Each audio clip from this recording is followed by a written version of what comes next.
So today we'll be discussing about compression. So basically compression is a audio effect which is used to control the dynamics of an audio.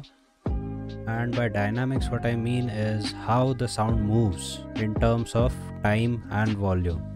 Like how a sound increases in volume and then goes down in volume with time. So some of them might go to like really high values in less time, or they might take more time, and others might just not go as high as any other sound in the same amount of time. And there are sounds which can stay like at a constant volume level for long times. So the change in the volume of the sound with respect to time can be considered as the dynamics of the sound. So here we have an example. This section of the sound is probably more louder than this section of the sound. As you can see that it is going more higher in volume as compared to this. If we try to listen to this sound, we will hear this more louder and this more quieter. And if we want to listen this more properly like this one, we might think we'll increase the volume a bit, but then this will become even louder and still we won't be able to hear this as loud as the first part of the sound, and vice versa if we decrease the volume of the sound. So that's where compression comes in place. What compression does exactly is it unifies the dynamics of the sound. Now what I mean by that is it will make the quieter parts louder and it will just attenuate the louder parts to become a bit more silent, so the entire sound becomes more uniform in terms of volume, and that's what compression does. Now there are a few settings which are like typical for every compressor. There's a threshold knob, there is a ratio knob, there is attack, release, and then you have the knee. Now not all of the compressors give you the control for the knee. If they don't give you the control, they might have a fixed value of knee, and if they are giving you the control for knee, then you can just adjust it according to your needs. Now I'll explain each controls one by one. So first we have threshold. Now the threshold is basically a volume level, a limit above which whenever the sound will go, the compression will start taking effect. So suppose our sound is peaking at -3 decibels and our threshold is set at -6 decibels, for example. So any sound that's below -6 decibels won't be affected by the compressor at all. Only the signal that's going above -6 decibels will be affected by the compressor. So you can consider the threshold knob to be a limit value above which the compression will take place and below which the sound will be unaffected. Now next you have the ratio knob. The basic meaning of ratio in terms of compression is just that by what amount you want the sound to be compressed. So if you increase the ratio, the compression will increase. That is, the attenuation in sound, the value of decibels being taken down, will increase if you increase the ratio, and vice versa. If you decrease the ratio, there will be less compression taking place above the threshold. Next we have attack and the release knob. Now our sounds might not be that consistent, and by consistent what I mean is that they might go up and down in volume in a very non-uniform manner. So what happens is, if we set the threshold at like just at the tips of the sample, like at the peak values of the sample, then there will be multiple instances where the sound will go above the threshold and again it will come down. So what the attack determines is how much time it will take for the compression to take effect just after it crosses the threshold level.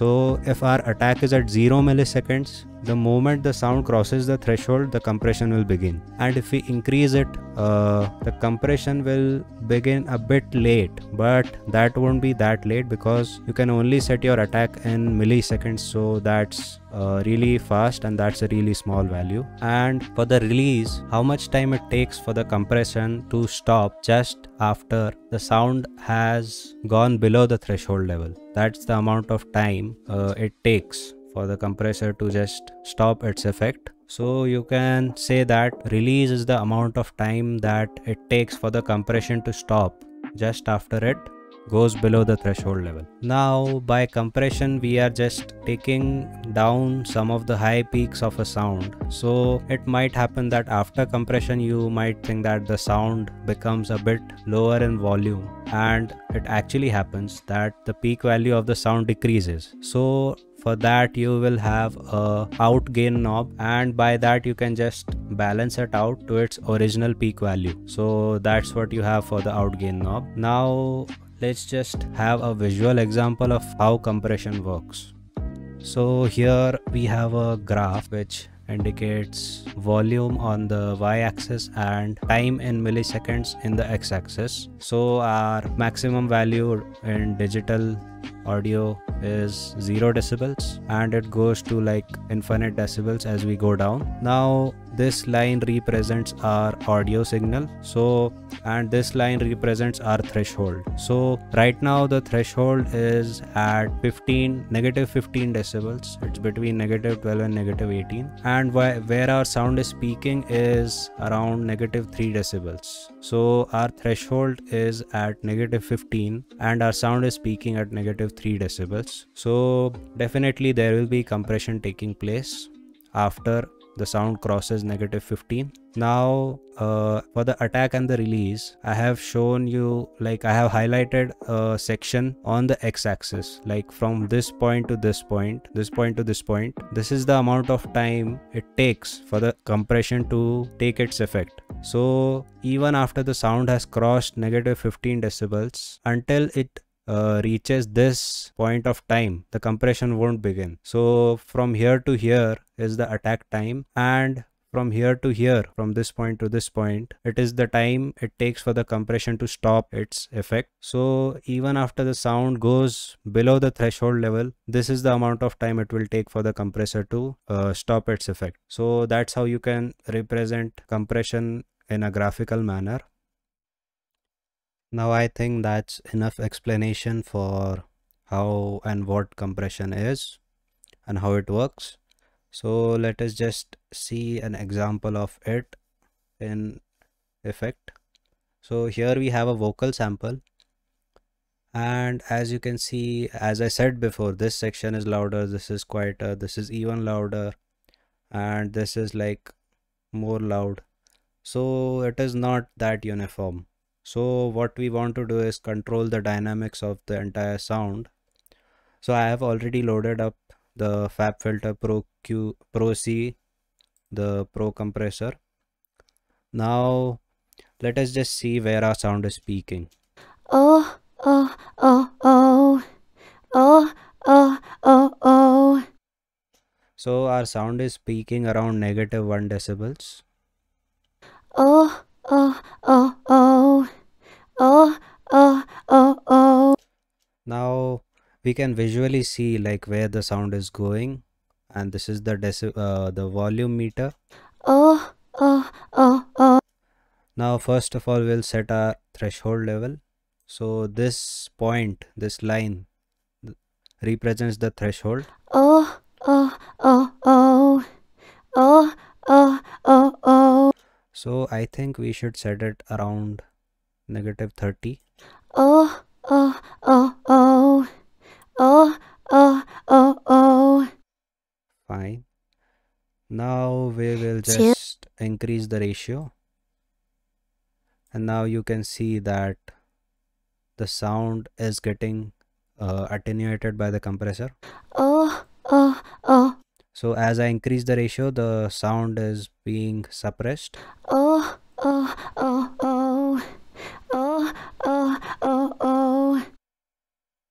Now I think that the ratio that we select shouldn't be too high for this sample, because then it won't sound that natural, because this is a vocal sample. Oh, oh, oh, oh, oh, oh, oh, oh. And for vocals you always need like a bit of attack and a bit of release to make it sound more natural. Oh, oh, oh, oh, oh, oh, oh, oh. Now let us see how it has affected the sound.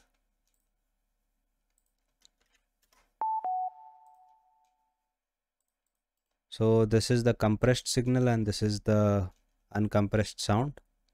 Let's just see the difference.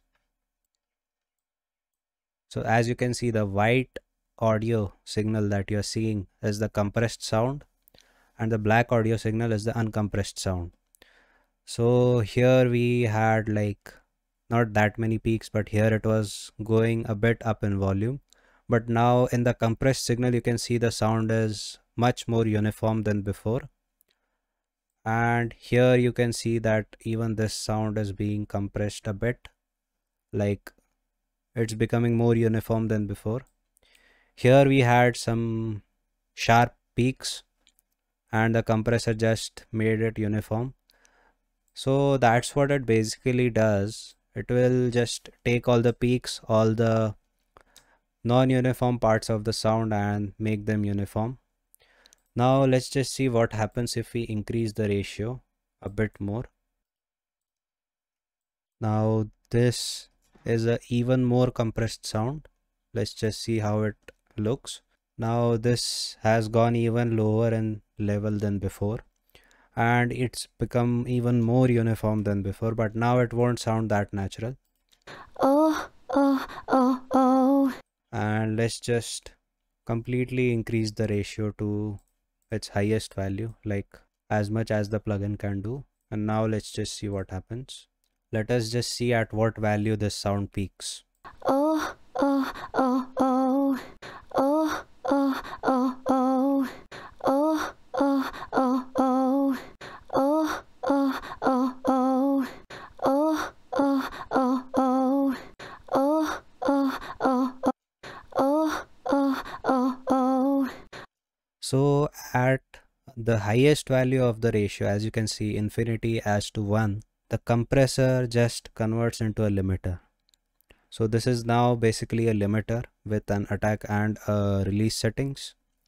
And what a limiter does is it completely takes down everything that goes above the threshold level. So whatever you set your threshold to, anything going above that will be just taken down. So there won't be any signal going above our threshold, which is negative 27 dB. Oh, oh, oh, oh. Oh, And that's what is happening. Like you will not see any sound going above negative 27. oh, oh, oh, oh. Oh, oh, oh, oh. Oh, oh, oh, oh, oh. Oh, oh, oh, oh.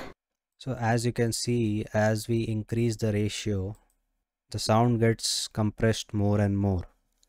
Now I will tell you the uses of a compressor. How you can use it is, the first thing what I said was to control the dynamics of a sound, which was to make the quieter parts louder and suppress the louder parts so everything sounds even. Secondly, you can use it on drums to just make them more thicker. Like when you look at a drum sample, for example a kick, so a kick has a transient, a body and a tail. Now it might not sound really loud because its body is much more quieter than its transient and its tail. So when you compress the kick to take out the body, to just increase the volume of the body, it will sound even louder than before. So how you can use it is to make sounds louder than before. So that's the second use of a compressor. Lastly, you can use it on like really soft settings, like not very high value for the threshold, a low value for the ratio, and high values of attack and release, so the compression won't be that abrupt. And you can use this type of compression on your instrument buses, and at last you can also use compression on the mastering process, like while mastering the track. So that's it for the video, guys. Thank you for watching, and please like the video if you liked it, and consider subscribing to our channel for more such content in future. And I'll see you in the next.